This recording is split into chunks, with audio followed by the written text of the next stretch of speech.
Food ready అయిందా? Ready అయిపోయింది నాన్న. వేడి వేడి అన్నం. క్లైమేట్ అయితే చల్లగా ఉంది బట్ వేడిగా ఉన్నప్పుడే తినేస్తాం. వేడి వేడి అన్నం.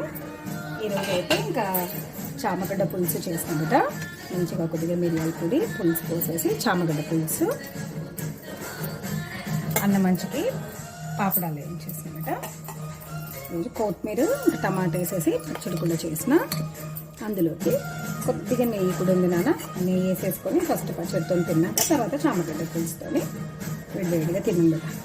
బాగుంటుందండి క్లైమేట్కి. కొద్దిగా ఇట్లా మంచిగా గ్రేవీ టైప్గా పులుసు టైప్లో ఉంటే తినడానికి బాగుంటుంది. అంతే అండి. ఈరోజు మీరు లంచ్లో ఏం చేశారో కమెంట్ బాక్స్లో కమెంట్ చేసి చెప్పండి.